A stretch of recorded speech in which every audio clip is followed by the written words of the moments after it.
protocol. All visitors must sign in to visit the book at the entrance to the gates. This includes staff from other buildings. There is no plans for evacuation job on the land testing area. If the land is not activated during the visit, it must exit the building immediately. The council officer will direct you to the nearest fire exit and escort visitors to the building fire assembly point. The silver line is not the power building. Will create staff report to the outdoors assembly point. It will bring the assembly point to the exit to reoccupy the building and only re-enter once the fire marshal is advised it's safe to do so. Please do not attempt to leave the site by vehicle and the fire marshal will ensure that access routes are kept clear to emergency vehicles. Please note this is a public meeting and members of the public may be in attendance. The meeting will be recorded with the clerk and published online for public viewing. The taking of photographs and giving screenshots, audio and video recordings will be permitted during meetings, unless you express permission to convene. Members attending virtually activate cameras where possible to enable you to drive by video. All attendees mute the microphones when not speaking. Please do not remind me that unless I need to do something to find out later. It's on the next one. But members are not able to access papers when you respond to the and we will hear each night set in the agenda and in order we've invited here and the night also to present to members when there's an opportunity to ask questions before we proceed to the debate and December. We have apologies for Councillor Lee and Councillor Ball this morning. Bring the declarations on. Thank you. So first item on the agenda is minutes of the previous meeting, which was on the 5th of October. It's been on my page numbers, it's indicated that I'm on the so page 7, page 8, page 9, page 10, 11, page 12, 13, page 14, 15, page 16.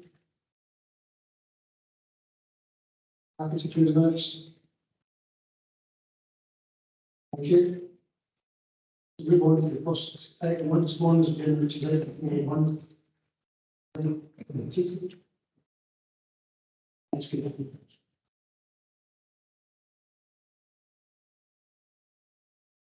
Thanks, Chair. Good morning, councillors. Before I start, I just want to note a small error in section 3.9, where it mentions a table at 3.18, but actually the table this is 3.10. This report should regard the policies that are to be reviewed by the Housing Service and timescales for approval of 2 posts. The report asks the Council approve the list of policies to be reviewed by the Housing Service for the next 2 years and note the timescales provided for advertising for the policy officer and the service plan and designation coordinator. Section 3.5 of the table describes the process we went through to progress the recruitment stage. And I'm happy to confirm the Council today that the job profiles and grade were finalised and approved by SMG 2 weeks ago. The post will now be advertised for the next week. Interviews scheduled for early January and successful candidates, subject to the experience, starting with the back year end. At table 3.10, this details the forward plan policies to be developed and reviewed over the next 2 years, and the mentioned posts holder will focus on the delivery of these policies. Now that our tenancy participation officer is in the post, Callum Wine started on Monday and delivered today. Callum, can we stand up just to let the councillors face the name? He will be looking to develop a full tenancy participation strategy, which will include engagement with tenants, will voice their opinions on and priorities for the service. This meant we might look to alter the order of the priority list. However, this has to take into account business needs and requirements to ensure they can coordinate. Just in conclusion, to complete the housing service redesign, we have another 2 posts, which is 3 job opportunities in the housing business section, which are currently in progress by HR itself. In addition, Wilson Leeds is working on profiles to complete the general fund housing structure. Thank you, and happy to take any questions. Thanks, Katie. Do you have any questions? Okay. Councillor Clackmannanshire. Thanks, Convener. As mentioned, this paper is in response to the motion presented at the last council meeting and addresses concerns that were raised around the redesign of housing services, specifically mentioning posts that remain unfilled. Paper lays out the internal HR processes and explains the essential evaluation and recruitment process. It is clear that the posts mentioned in the report are crucial to progress the review outlined in the table within the report, and assurances have been given that the recruitment of those posts is well underway. I trust that the detail contained in the report and the answers to any questions raised this morning will satisfy the Chamber. Happy to propose this paper. Thanks, Convener. Thank you, councillor Watt, second. Scotland second, thanks. People's open to debate, do you wish to debate the paper? No. Basis we need to sum up the happy to approve. Okay.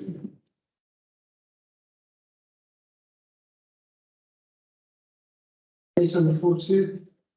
Ms. Katie.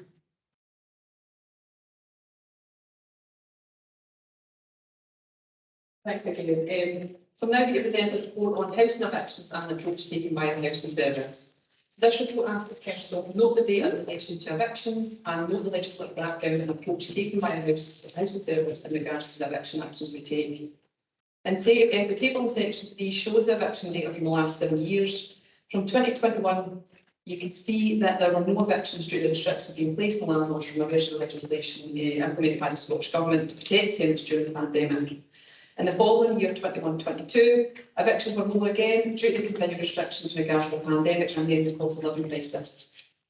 Table 3 also provides some context into how many cases are prevented from evictions, state the numbers of the notices served.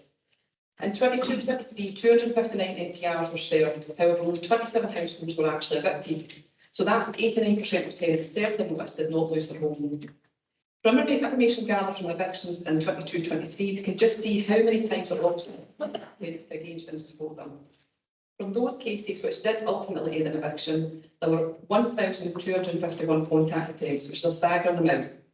The service is set up in such a way where housing officers have small patches around 150 to 250 homes, so they can build relationships with tenants and are able to provide help that's required to sustain tenancies.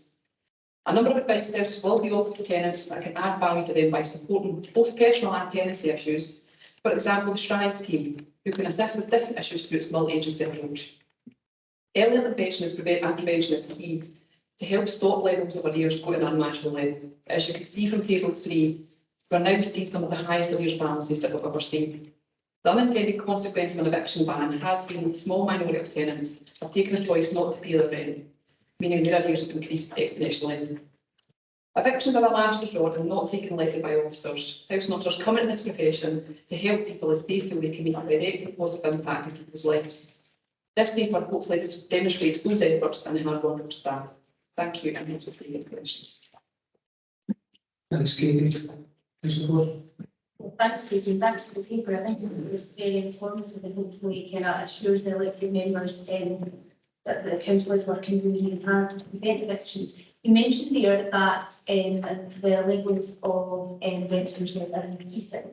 I know that you said that part of that is some people took advantage of the kind of eviction ban to not pay rent. What are the other reasons that people are coming forward with for not being able to pay their rent? And can you maybe just outline some of the things that as a council we've been able to do? Although I appreciate that some of that's out with your control. Thank you. Yes, so cost of living is a serious issue, and many tenants do come to us and say, you know, because of increasing bills, food bills, energy bills, they're unable to pay their rent. The officers do provide assistance. We've actually got quite a lot of officers who have got a money advice background. We also have got an internal money advice who's involved in the Stride team, so we can refer cases to them. We've also got citizens advice as well. Throughout COVID, scheme, so which was able to provide money and assistance to those who lost out on money due to the pandemic. So there's a lot to help with tenants, and it's not just the money, but other things as well. There could be drug addictions there that we refer to change where we live. So there's, you know, it's money's a main issue, but there are also other issues in the house as well that housing also supporting with. Thank you, councillor. Okay. No, thanks very much for this report. Fantastic, and it provides all the detail that hopefully that all what we're looking for. Just a very quick question. It might be an obvious one, but it's talking about the you know, the contact types, is that what constitutes a contact attempt? Is it just a phone call, stopping by, and other things that might be going on, and kind of roughly, you know, roughly what kind of time periods this is going on, or what, like in our case, so, you know, thank you. So early intervention is key. So as soon as somebody goes into arrears, we are right on the case because, again, cost of living crisis, we've seen people who have never been in arrears before actually have issues paying their rent. Contact attempts are based on visits, phone calls, emails, letters, and it can be over a year period, depending or 2 years period. It depends on how long every case is very different. Okay. Okay, thank you. Any other questions? Yeah, thanks, Chair. Take on that, the table there on page 22, there's a credit for the 8,101 I believe that's for 1 year, for 1 tenant. If that is the case, what would we do until if planned to be allowed this date to accrue to that amount? Yes, that is a really frightening balance. And you know, thankfully, there's not a lot of cases like that. There's a number of reasons. The court was closed for a period of time through COVID, meaning that cases were held back. You know, as I kind of said, that you know, some people did choose not to pay rent. We are, at the end of the day, bound by what the sheriff decides. So the sheriff ultimately decides on, you know, on eviction.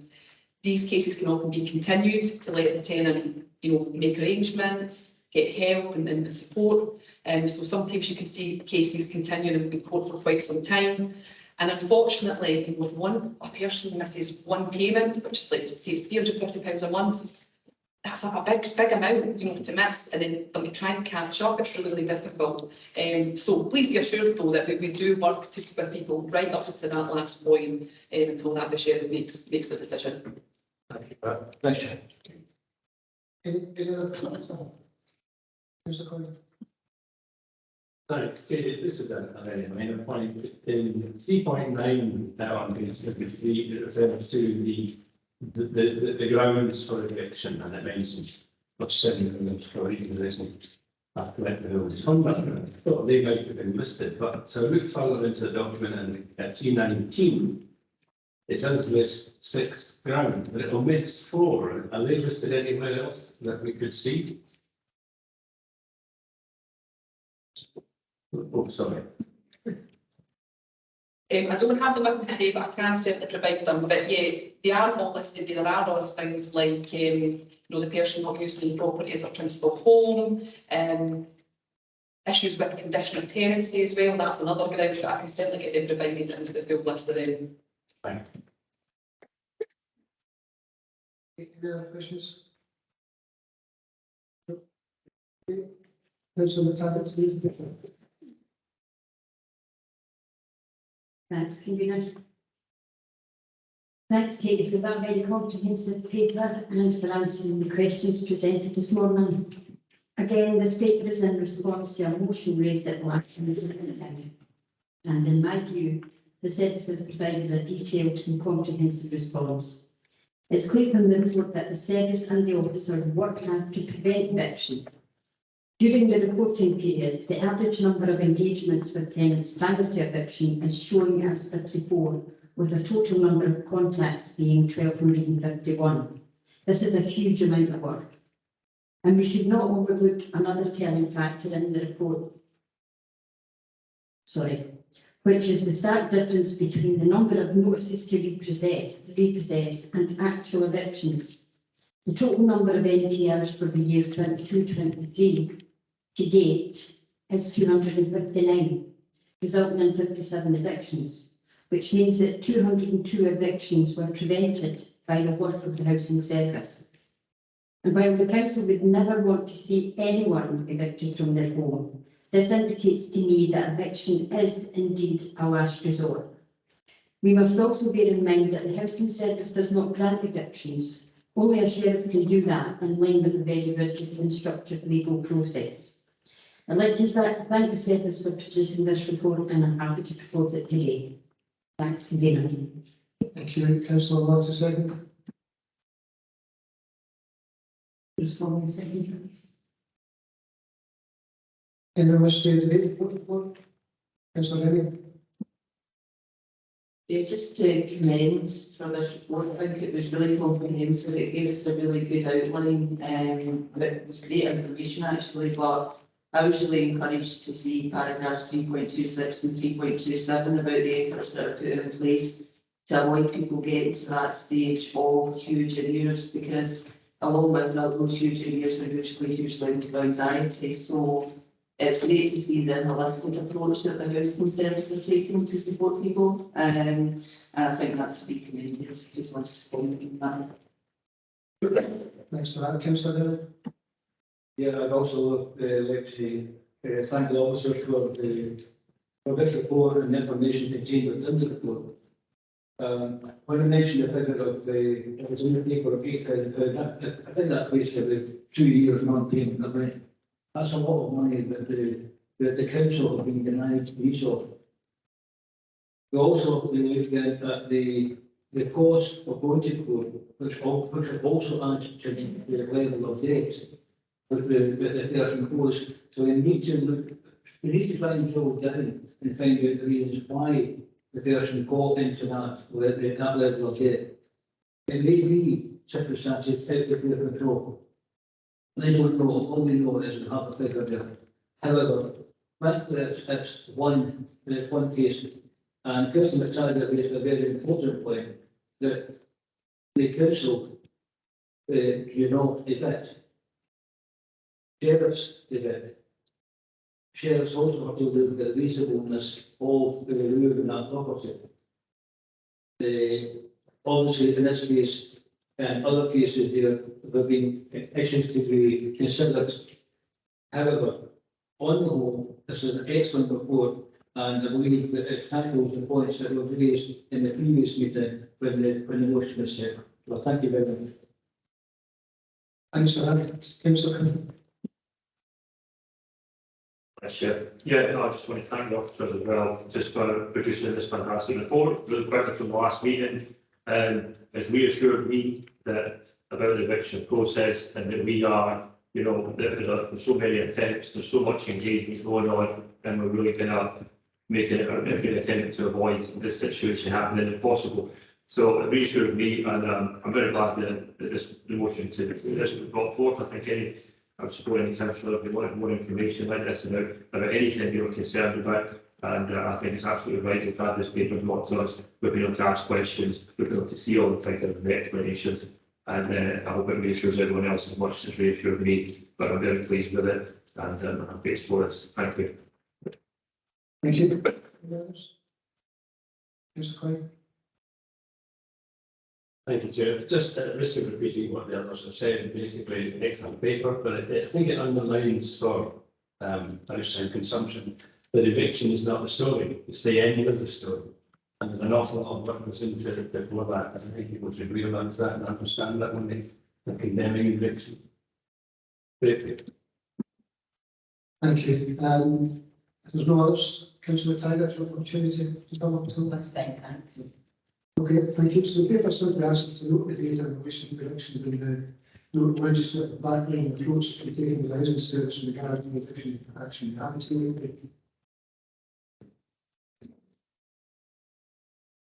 Item 4.3 is the petitions committee paper. I think you need to this now. Good morning, councillors. So this paper sets out some additional information to facilitate councillors' consideration of the establishment of the petitions committee. The paper was produced following council's referral of the paper submitted to the 5th of October council meeting. The paper sets out new information in respect of the incidence and nature of petitions received by the council since March 2012, when the public record was established. This data shows a clear trend in respect of the significant proportion of subjects for petitions as related to the setting of the council's budget, which, as you recall, was discussed during the debate at the meeting on the 5th of October. The paper also addresses in Table 1 questions that were raised during the debate, many of which have also been used to clarify process and timescales within the track changes version of the guidance included as Appendix 2 to the report.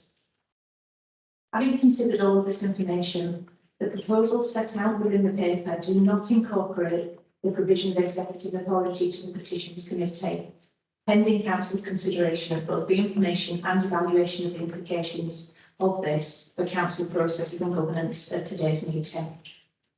This paper was also discussed in the All Member Council papers briefing on Tuesday this week, where further clarification will be provided. But I'm of course happy to answer any further questions just now. Do you have any questions on the paper?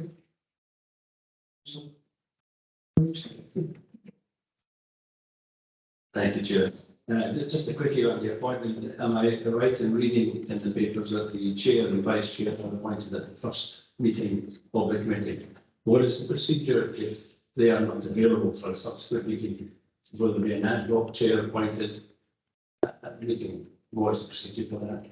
Yeah, we would make provision for that within the arrangements for the committee. So usually, if you look at the remits that for the existing committees we have, if nobody's available, you are able to elect from within the in the meeting. As supplementary to that, does that mean we should have a reserve list of people who would go onto that committee? I think it's Mill's decision is actually to identify members and substitutes. So yes. Okay, thank you. Any other questions? Councillor Washington, move the paper. Yeah, to move the paper, I think it was said at the last meeting was prepared to allow further discussion around the constitution of the committee. I think it's clear that a petitions committee is required to allow members of the public to air concerns about proposed council decisions that they might not feel that they have the opportunity to do so in other forums. I think most councils do have a petitions committee, and it plays an important role in our local democracy. From my perspective, I'm pleased with the paper. I was pleased with the first time around. To me, it meets all our requirements, and it's been established based on conventions of the council and how we establish all other committees. There's really not much more for me to say here, but I would say that the administration intends to appoint Councillor Graham Lindsay, Fiona Law, Scott Harrison and Donald Bilsilly to be our members for the committee, and our substitutes would be the main members of the group, which would be myself, Councillor McTaggart, Councillor Wendy Hamilton and Councillor Phil Fairley. Thank you. Thank you for that. Councillor Lindsay, second. That's been likewise, as a council leader, it's happy with the paper to start with. I'm happy with it now. It's right that it's consistently done in relation to political balance. The delegation of executive authority, whilst it's worth having that conversation again, it's right that was received on the basis that's outlined in the paper. Having been involved in previous petitions committee through the people committee, it worked in that function in the same way, in the way that it was delivered through that committee, and it worked. It provided the petitionees, we say, petitioners. There we go. Petitioners with an appropriate opportunity to hear their petition, their concerns, for members to listen to that, to have the opportunity to engage. And I think all around, whether it's from members' perspective or the petitioner's perspective, it was well received and they felt that opportunity was there to be heard. So this is the right way. It's said nice and clearly. I welcome the paper return and happy to support on that basis. Thanks. Okay, thank you. Papers now up for debate. Councillor Lennon. Not debate as such, but I do welcome this paper in terms of, and I think it's absolutely the right decision that things should go back to council. I think that is in line with everything else that we do, but it was just to let you know who our nominations are. So Councillor Keogh and Councillor McCloskey would be our nominations, with our subs being Councillor L and Councillor Martin. Any others? Councillor Lennon. Thank you. Yeah, I don't feel like we're going to be doing this right now, but I'm happy to go into that committee. Yes, it is substitutes.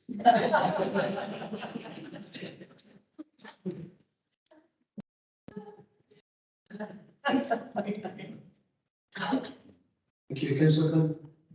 Yes, matter. Yeah, no, I'd be happy to step up to the committee. And yeah, I just wanted to thank you very much for going away and providing all this additional context and the circumstances, background and things like that. It's reassured me and I've given this this is where we should go now. So I'll be quite happy with that. Thank you. Thank you. Any other contributions? Councillor Clausen, do you want to say? Actually, I just want to sum up and say thanks everybody for their support, but I think this committee and the point is that just highlighting the challenges of being a small local authority. Everybody ends up on every committee or a substitute for every committee, and it's a significant workload for everyone. We're not in a fortunate situation of somewhere like Glasgow, you have 85 members of council and everybody's fighting over positions. And so just thanks everybody for putting themselves forward, and we appreciate it. Okay, thank you for that. So, for in the back to hear is that possible to just improve establishment of positions committees and see the recommendations in the paper. So we'll just run through what we're required to do in the paper, which is to approve the establishment of the committee for the purpose of a hearing petitions submitted by members of the public and business taken by Clackmannanshire, in line with the criteria which is set in the guidance in Appendix 1 and Appendix 2. Subject to the approval of that recommendation to make consequential changes to standard orders of the scheme of delegation. Petitions criteria guidance and petitions templates set in appendices 2 and 3 of the year. Nominate 8 members of the substitutes to set the petitions committee, which we just done. There's a list of other things that are required to know from 232.8, which I'm sure you've all read. Noted. On that basis, we have to approve the paper. Thank you.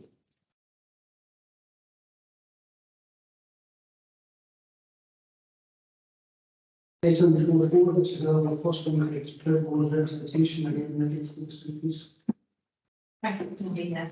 So this paper provides an update and proposes next steps in respect of Council's amendment agreed on 14th of September to submit an application to our first bid board for an elected member to become a voting member of the board. The paper summarises the steps taken to engage with the bid chair and bid manager and sets out the process advised to implement Council's request. In summary, Council is required to identify its nominee and then an individual nomination form is completed and submitted to the board for consideration.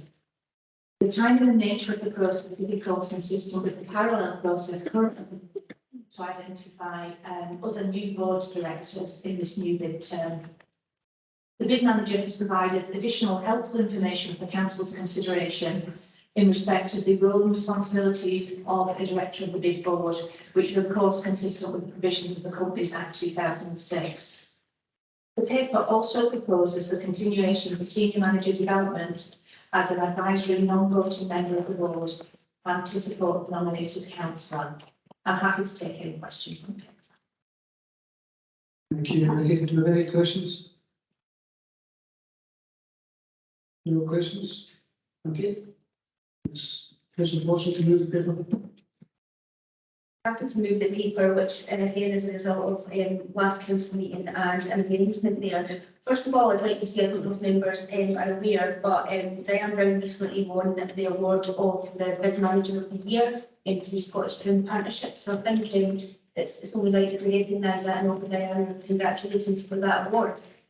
I think we've had many discussions over the piece around about the bid, and some of those are still going on. This paper is particularly in relation to appointing a member of council to the bid board. I know the chief executive met with the bid manager and the chair of the board to discuss the parameters of this, and the bid itself did not put any requirements on the council, so we didn't feel it necessary to be a ward member or to be a spokesperson, so that's absolutely fine. It's important to note that the appointed member will be acting as a board member of the Alba First and not representing the council on that board. So for the administration, that left us in a bit of a quandary, because I think there can be times where there could be conflicts of interest, etc., in relation to that, and that's why we decided not to put forward a nomination for the board at this time. That being said, we've been asked to appoint a nominee. I don't think we have to appoint one, it's entirely up to council. But moving forward, I think that's a decision and potentially other groups may feel differently in relation to that, but I'm happy to propose the paper. Okay, thank you for that. Councillor Watts, second. Small second. Thank you. The paper's up for debate. Any wish to debate? Paper in further? No. Send it to put forward a nomination. Councillor Quinn. I just think it would be a good idea just for us to have a quick break so that the rest of us can have a chat to see if we want to come up with something, which is 5 minutes. If that be acceptable, just for 5 minutes. Okay, can you come back at, how long can you talk, 5 minutes? But, yeah. Yeah, hang on for 5 minutes. Okay, thanks.